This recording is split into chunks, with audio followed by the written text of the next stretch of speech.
ખબર હશે, ન્યૂટન છે ગયો શાંતિ ઝાડ નીચે બેઠો તો અચાનક એક સફરજન નીચે પડ્યું, એને લાગી કે સફરજન નીચે શું કામ પડ્યો, બરોબર?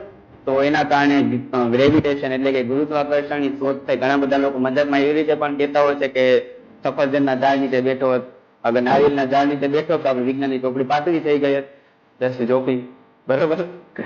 તો જે થયું એ સારા માટે થયું. ગુરુત્વાકર્ષણ ઘણી બધી જગ્યાએ ઉપયોગી છે આપણને, બરોબર? તો સારું થયું કે નારિયેળના ઝાડ નીચે નતો બેઠો, નકર તમિલનાડુ કે કેરળ જેવી જગ્યામાં નીચે બેઠો તો બિચારાનું રામ રમી ગયા. સો છે, બરોબર? પણ એવું કઈ નથી થયું, બરોબર? ન્યૂટનભાઈ એમના સમય ઉપર જ ગયા છે. ન્યૂટન ભાઈ કયો, ન્યૂટન કાકા કયો, ન્યૂટન દાદા કયો, તે તમારે કેવું, બરોબર? ડેટ છે. તો હા, એવી રીતે છે ને કે તમે વાસ્તવિક સંખ્યા સુધી બધું આવી ગયું. હવે એક દિવસ એક નવરો માણસ બેઠો હતો, એને એવો વિચાર આવ્યો કે આ બધી સંખ્યા હું ભેગી કરી દઉં, એનો આખો હું સમૂહ બનાવી નાખું, બરોબર?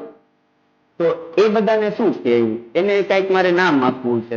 એને છે ને કે એને નામ આપી દીધું ગણ. આ બધી જેટલી બધી સંખ્યાઓ છે ને, પ્રાકૃતિક સંખ્યા છે, એના આખા સમૂહને ભેગો કરી નાખ્યો. બધાને બોલાવ્યો, એકડાને બોલાવ્યો, તું અહીંયા આવ, બગડાને બોલાવ્યો, તું અહીંયા આવ, તગડાને બોલાવ્યો, અહીંયા આવ, ટોગડાને, બધાને બોલાવી લીધો અને બધાને ભેગું કરી નાખ્યું. એને નામ આપી દીધું ગણ, બરોબર? એવી રીતે પૂર્ણાંક સંખ્યા છે. પૂર્ણાંક સંખ્યા બધી ઋણ સંખ્યાને ભેગી કરી, એને જીરો ને ભેગો કર્યો, ધન સંખ્યાને ભેગો કર્યો, બધાને ભેગો કરી નાખ્યો અને એને નામ આપ્યું પૂર્ણાંક સંખ્યાનો ગણ, બરોબર? આ ગણ વિશે આપણે થોડીક આમ સમજીએ છીએ, બરોબર ને, કે શું છે. આ બધી વસ્તુ ભેગી કરી નાખીએ ને એટલે ગણિતની ભાષામાં શું થઈ જશે, ગણ, બરોબર?